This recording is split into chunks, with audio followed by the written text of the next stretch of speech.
Whoa, ho, ho. I've got Jonathan Palmer in the house. I am so, it's about time I got you on the podcast, Jonathan. You're going to have to start at the beginning. I think I figured it out. I found my angle. Okay. Yeah. All right. What about mine? Yeah, maybe that's a little better. How do you feel about it? Then I think that it's going to block my face. It is. Then it's like super close. Okay. It is. But that's... Okay, but actually this sort of works. Yeah. It's sort of... We're figuring out camera arms. There's a whole science to this, which is why, first off, Jonathan Palmer is in the house. This man wears a lot of different hats. You are one talented guy there, my friend. I will say. Jack of all the trades and trying to master a few of them as much as I possibly can. Yes. Okay. But I do feel like right now I'm in a season where I'm trying a lot of different things. You know, now that my business is a little bit more stable, I can commit to fun projects like working with Wendy and collaborating on some of these things. So super excited to be here and super excited for this season. I do agree. You know, the sky is the limit and you really test the limit. And you live your brand like, holy smoke. What? You have no nail polish on today? I have no nail polish. Are you kidding me? Let me see. I saw you, when I met Jonathan, you had black nail polish. Yes. So that is totally memorable. And you wear all black, which is totally memorable. And you wear it well, by the way. Very, very well. I love the black nail polish, but I don't want to get anybody too excited just yet. But I filmed a pilot for a TV show. Wow. And essentially it's going into businesses and helping take boring businesses and helping them improve their marketing and branding to make them stand out. So you have like a laundry cleaner, or you have like a dry cleaner, or a flooring company, or a lawn company. A lot of these companies are services that don't close at pandemics or what have you. These are essential services, but sometimes they suck at their branding. Sometimes they're not great at their marketing. So we go in and essentially we help them build that marketing branding to help bring the business back to life. So are you actually doing that live? And so you're going in and peeling behind the curtain and showing how you're going in there and helping revamp their business and grow their visibility out into the world? Yes. Okay, I am totally down on that because, you know, so many people have no idea with marketing because they see themselves as they do lawn care. They don't see themselves as an influencer. They don't see themselves as someone that produces video. Right. But yet that's the only way word of mouth gets out there so that you can actually grow your business. Exactly. And I think at the point that we're at now, it's like it's a non-negotiable. As a business owner, you have to put yourself out there. And not only that, but I've spent so many years researching this, being a part of this world, that it's so exciting to just share it with people because there's just so much out there that we can do. And we're not limited by a 10, 20, 30-mile radius. You can reach people all around the world. So it's just a very exciting concept.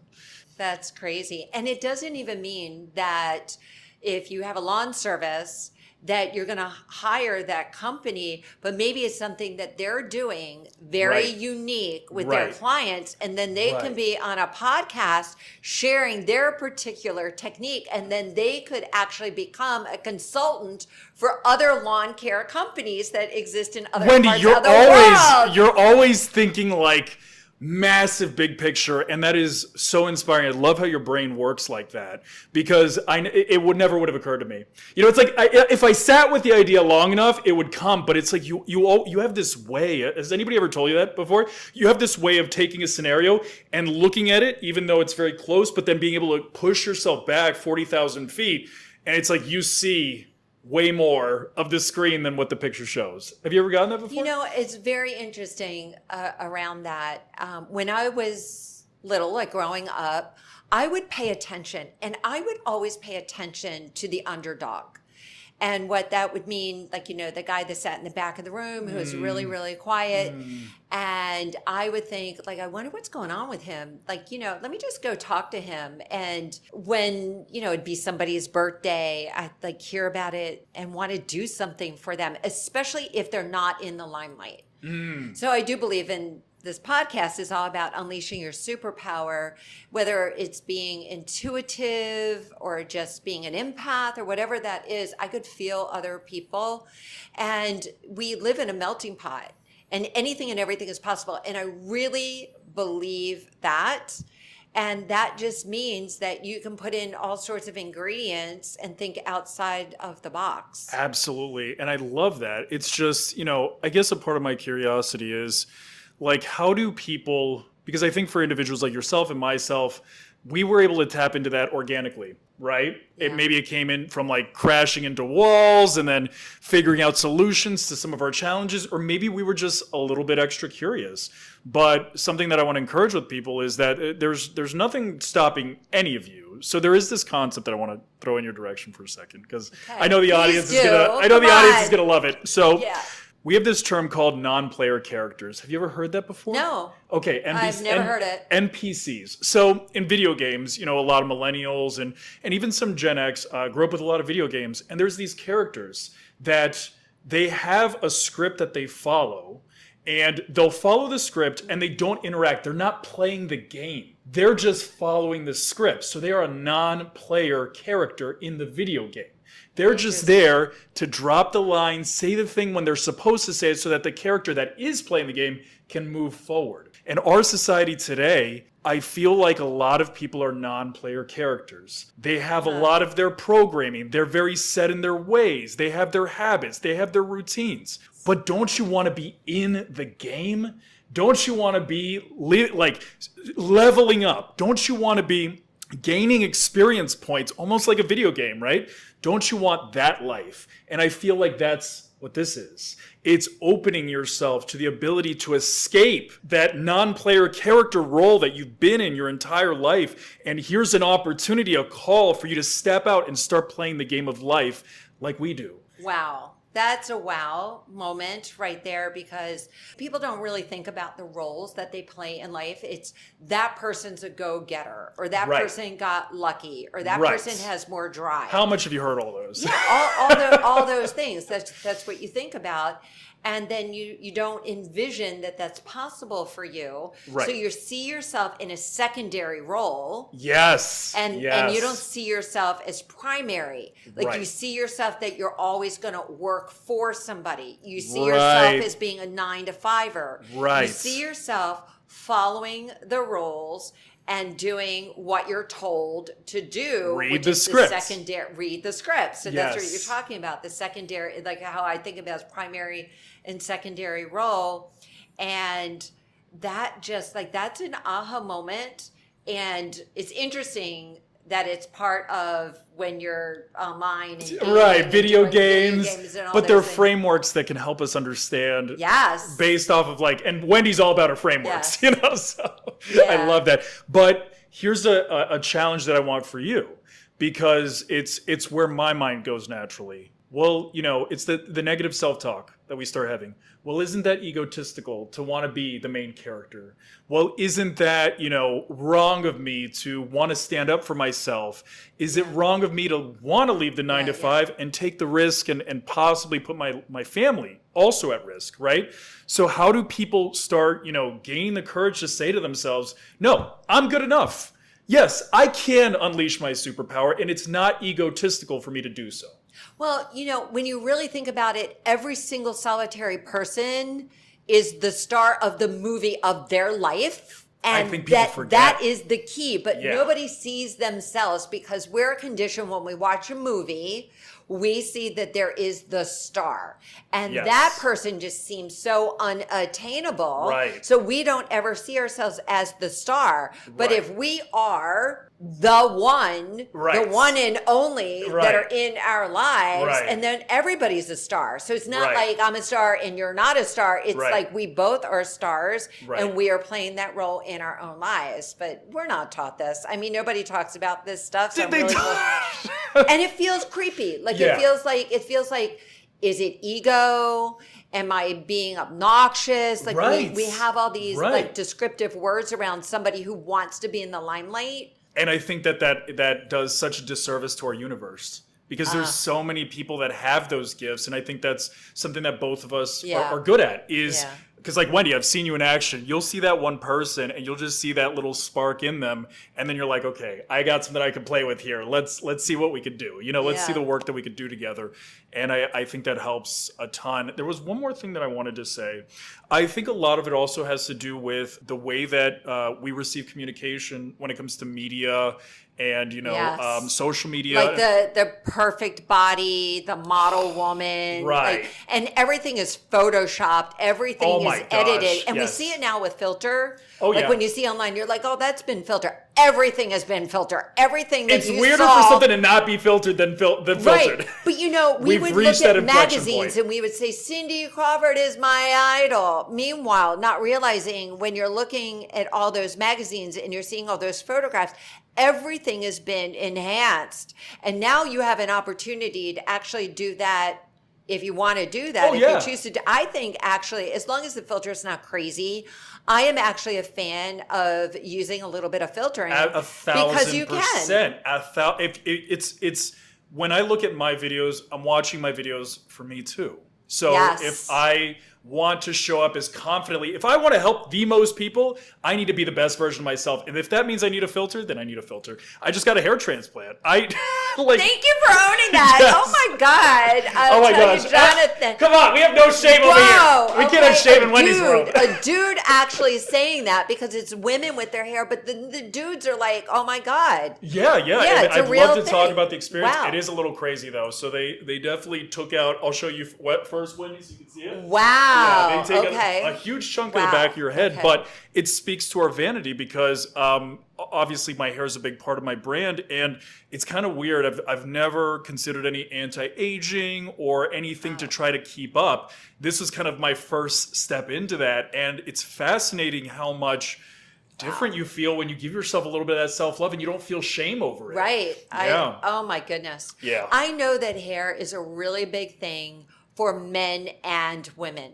Absolutely. Women, we already know that, Oh, right? yeah. Because it is an okay thing to go and get your hair done like weekly or at least like once a month. And Right. they say even during, it doesn't matter recession, it doesn't matter what's going on. They're not closing. The salons are not closing. Right, and they're right, figuring out how to do the hair color and the Exactly. haircut and all the Exactly. all the things. But men, that's a really big thing for men too. It is, and I mean the whole process. The way that I've communicated with some of the other guys that were getting the hair transplants. The Wow. way that for years they had to hide behind hats and they had to hide. And anytime somebody says I have to hide from the true version of myself, how can you not feel for them? And whatever's going to Yeah. facilitate them being able to be that, then that's great. But also something I wanted to touch on, and we can come back to it, the hair transplant stuff after. But when we were talking about the vanity and stuff like that, Yeah. our media also has this habit of wanting us to think of ourselves as small as humanly possible.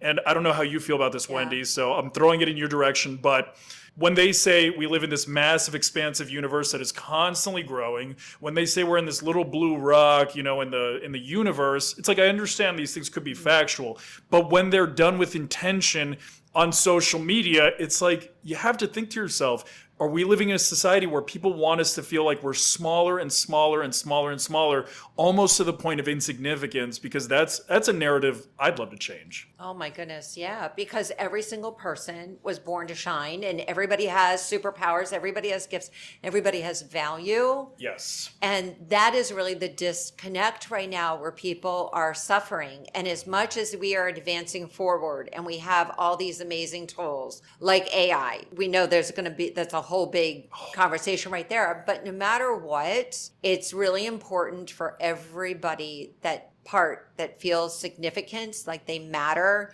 Everybody deserves to be seen and heard and to know that they bring value to the world. And that is where we're really suffering. And it's very confusing because you see just a few special people Right. that really get all the attention, and media really plays on like the same thing over and over again. And so it's confusing. So it makes people shrink back and nobody wants to be judged. It feels icky actually. Right. You put yourself out there and people they can be brutal. and you put yourself on social media, one of the messages that has really resonated with me, and it's been a lot of work for me in this area personally, is to be okay with the haters. And I'm like, well, they're such a big influencer. Like, you have to be really big to have haters. Well, actually, no. But the concept is, and there are people that might be trashing you, but not so publicly in that way. But the whole key is to be okay and know that people will judge you. But if you love, honor, and respect yourself, then it won't matter. And it is work. You have to say to yourself, okay, I'm going to put myself out there. I'm going to be seen. I'm going to share what I'm passionate about. And it's okay if people don't like me, and we want to be liked. I was such a people pleaser for so long, and I can't say it doesn't exist anymore. I still want to please other people, but I've really been able to dial it all the way back. Thank goodness, because you really suffer. That's a losing game. It is.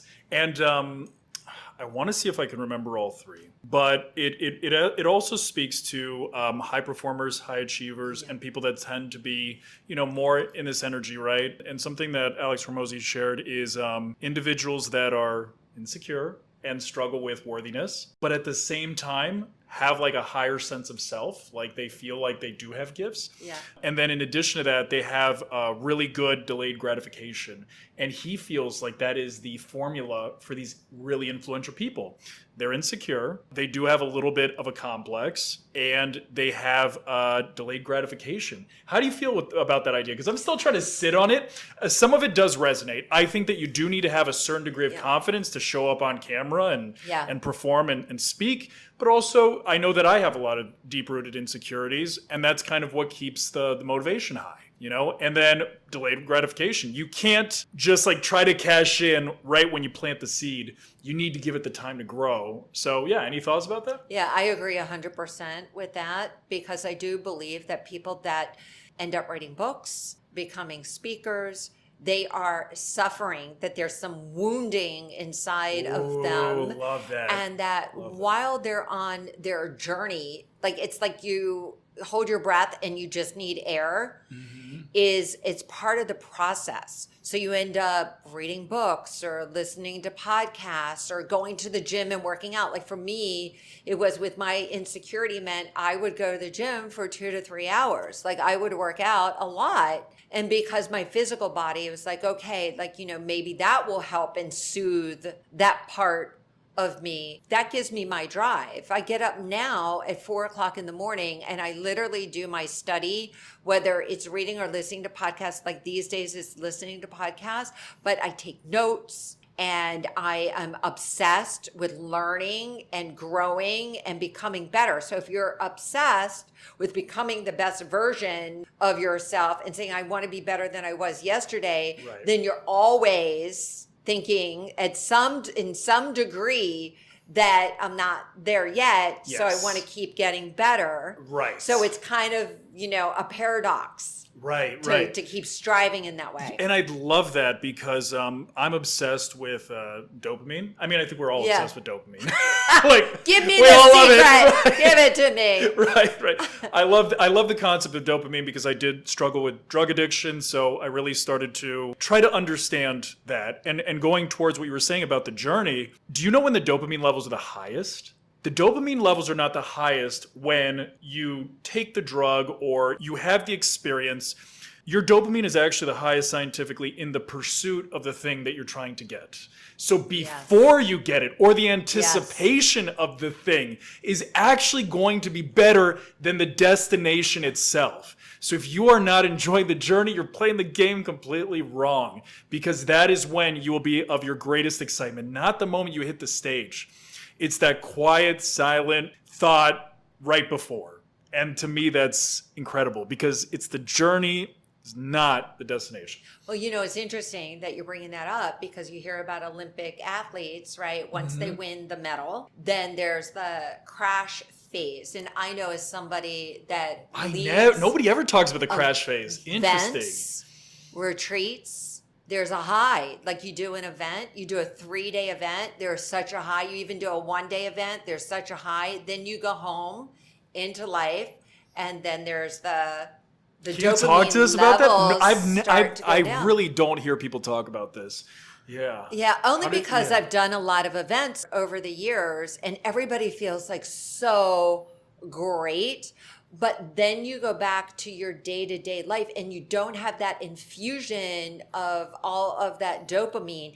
And you also, because it's contagious, osmosis, you're Right. getting from the collective Right. of a community that's feeling really good, Right. high levels of dopamine. Yes, And then you go and you're like, it's you, your cat, like, and then you're like, you know?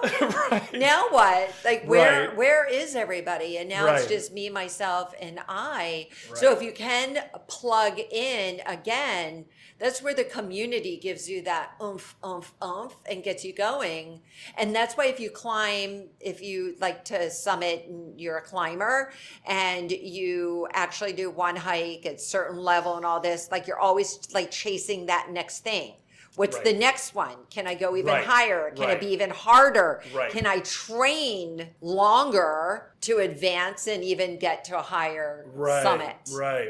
All of that. What you're saying, it's like I feel very conflicted with myself because there's a part of me that says I want to develop the greatest narrative of life that I possibly can. But then there's another side of me that says, what about the compassion? What about being grateful for where you are right now? What about for the Yes. experiences that we've Yes. already had? Yes. So how do you face this duality of I want to be the most ambitious person, but I also want to be the most grounded and appreciative while I'm here? That just sounds like a little bit of a challenge sometimes. You're right on, right? That's why we need that gratitude journal that's sitting on our Yes. nightstand before we go to bed, and whatever reminders that we can plug into so that we have some sort of practice and we don't just wait till our lives totally fall apart. Then we're like, okay, I better do that gratitude journal. Wendy, I got a Let's question go for into you. it. Are you the type that will keep running until it starts to get a little bit unhinged? Or do you feel that you've reached a certain degree of maturity in business and in life where it's like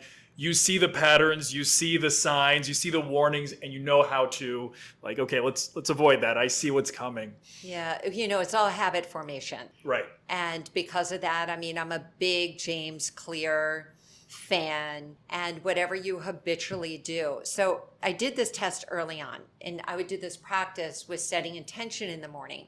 But of course I forgot. It wasn't a habit.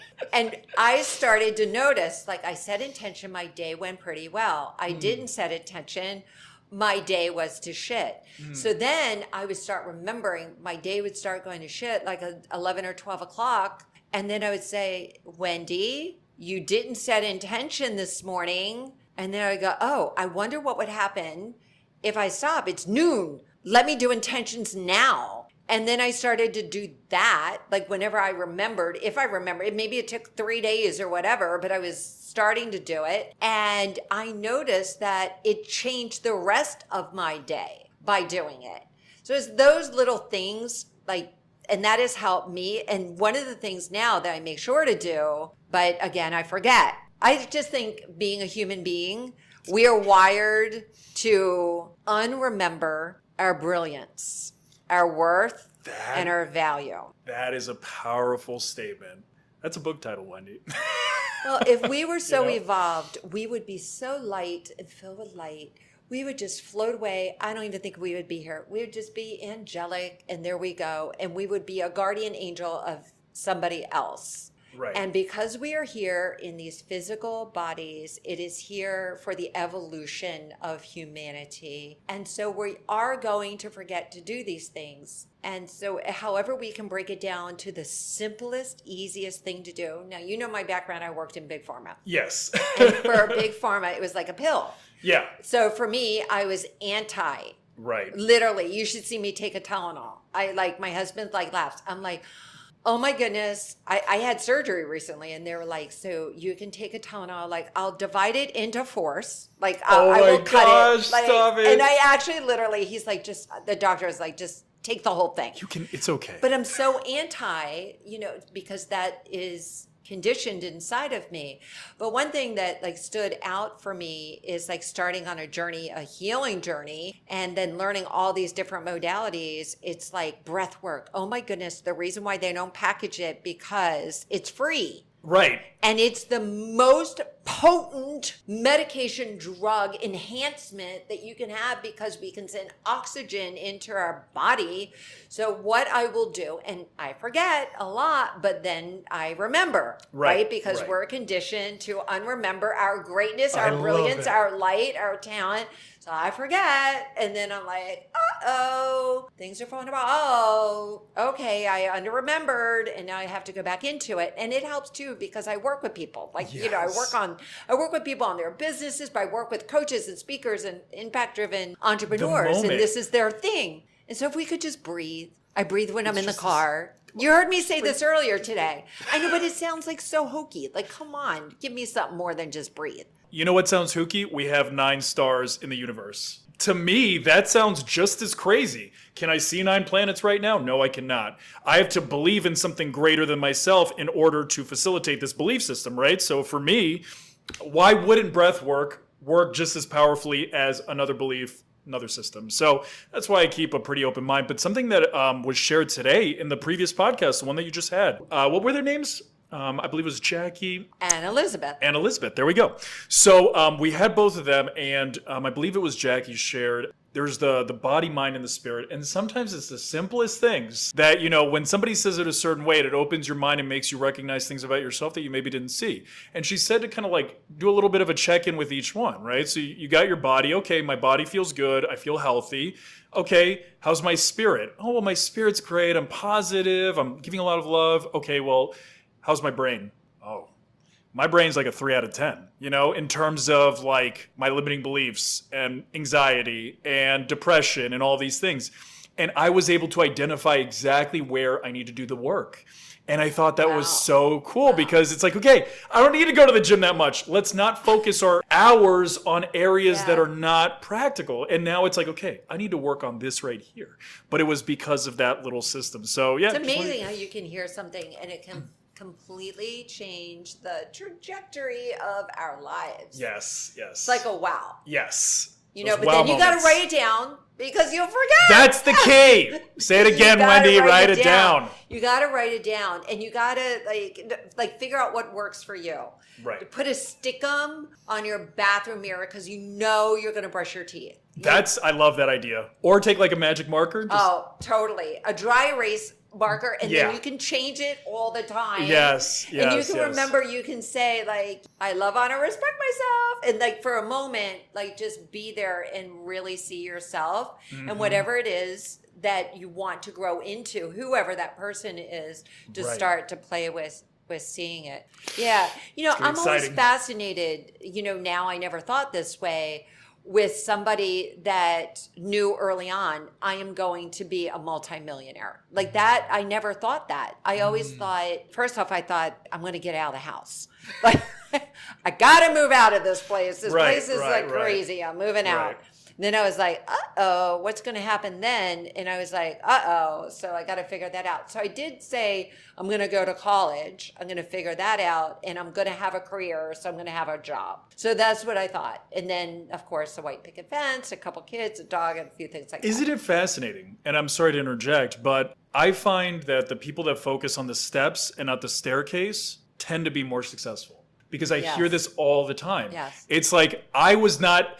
So many influential people, Wendy included, they will make statements like, I wasn't expecting any of this. I don't know how all this happened. Or, it's just like, I was just trying to get out of the house and look at all the blessings that have come from that, but even in my own story, I don't, when people tell me, oh, what's your 1-year plan? What's your 5-year plan? I'm like, okay, I know what I want to do this month, but I'm not looking much further than that because I don't want to create a space in the universe where I'm trying to dictate where I'm going. I want to leave myself open, and it's like the opportunities will find me that are necessary for my growth down this path. And so that's kind of how I subscribe to it. Yeah, but also too, I will say, knowing you, Jonathan, now, is that you keep putting good out into the world. You are the most generous, genuine human being. And I do believe Thank that you. that It means is a the lot. formula for success, because I do think that the universe is looking for people to do good things in the world, and they're going to give them like a boost. Right, Like, right. okay, you're a good dude, and I am going to give you a boost, and I am going to put these opportunities into your life because you are a blessing to so many other people. It's I mean, incredible, look right? at what you do. Look at what you did here today. appreciate I it. mean, Thank you. you're like right there. Look at my face right now. And That was the big reveal. that is, but I you just know, had it's such- it is so courageous of you Thank and you. Thank real you. and Thank you. being authentic. We want people that are more authentic. Can I share the text message from this morning? Oh my So, God. like, Oh my God. I Oh text my God. Wendy at 8 a.m. and I'm like, Wendy, I don't know if I could do this. Like, my face is really puffy. I feel weird. And then I took a second and I was like, Wendy's brand is 1,000,000% this exact thing. Yeah. She is about authenticity, showing up.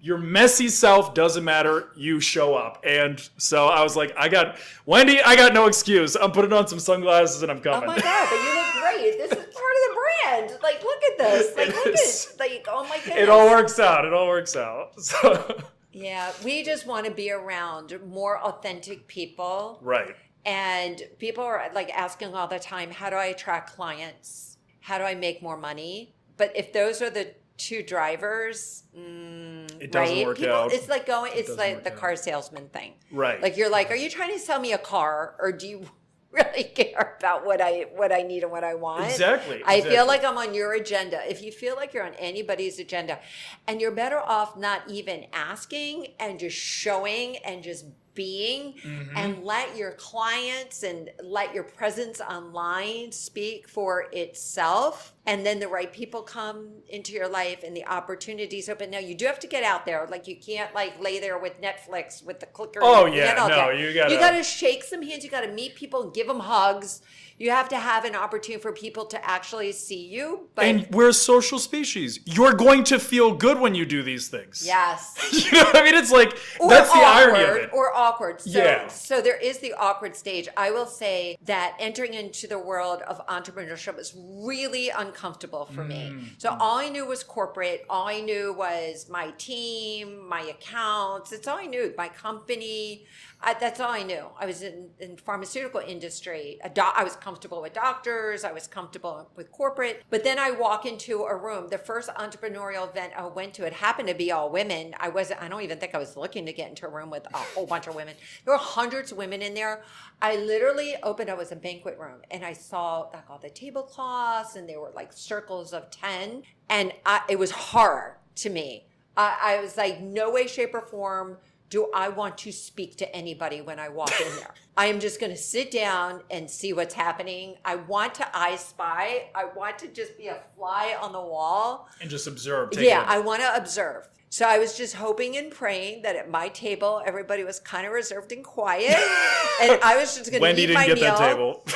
Literally, no, that was me. I was super quiet, and I was like, and I was trying to smile, and I didn't even know what I did or what I was doing. What do you or where think I was the going. resistance? Just not knowing, walking into a room of the unknown. And you didn't have to really like introduce yourself. When you work in corporate, you are your company and what Right, you do. Like right. you have your business card and that's your story, right? And you don't get personal. There's no personal. And that being said, like when I walked in there, I was like, a lot of people seem to know each other.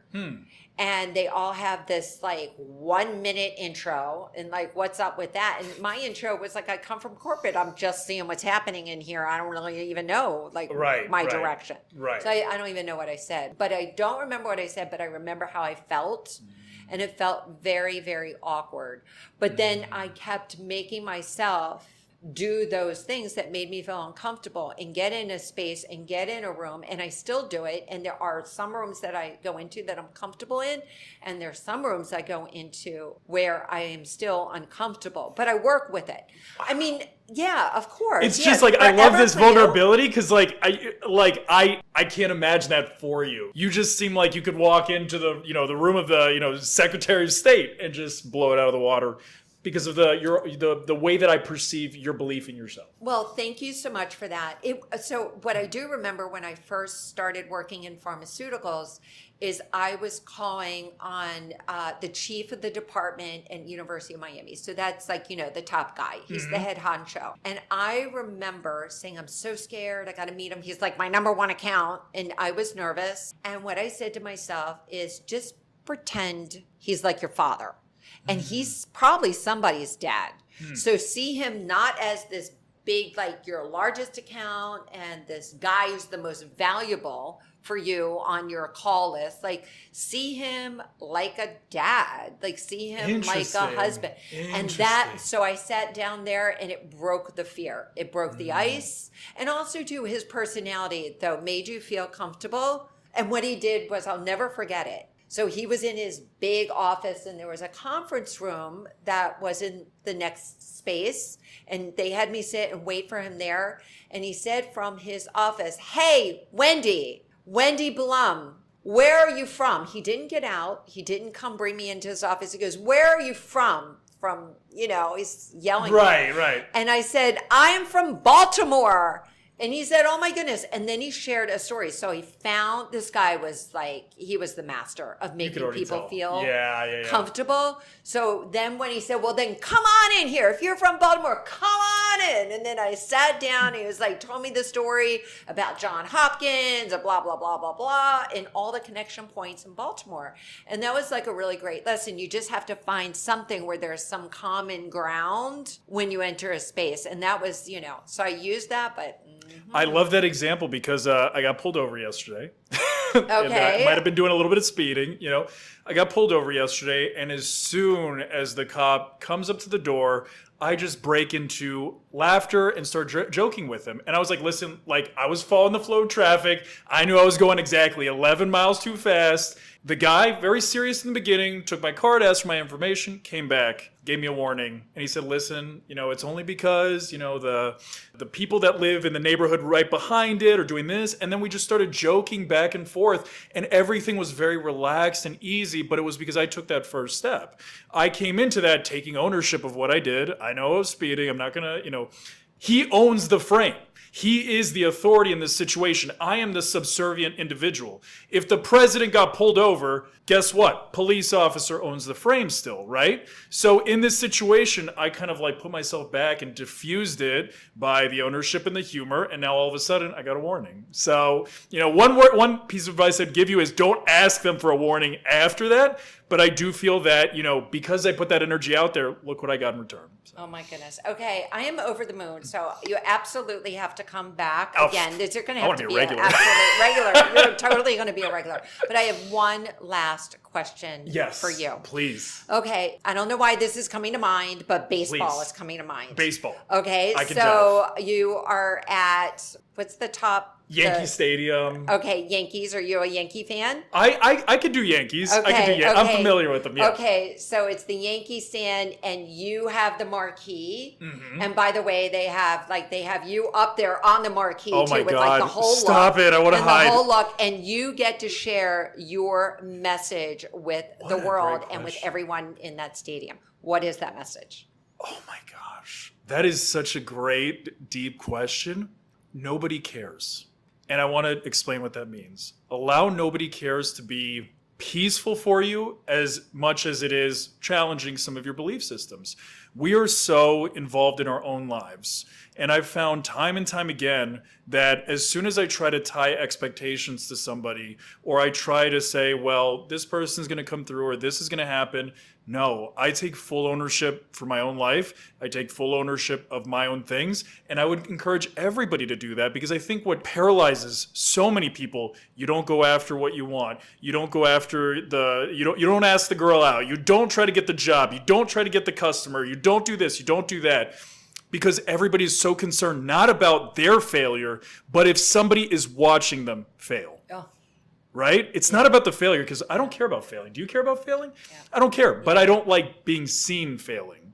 So I think that the thing that people need to remember is that nobody cares.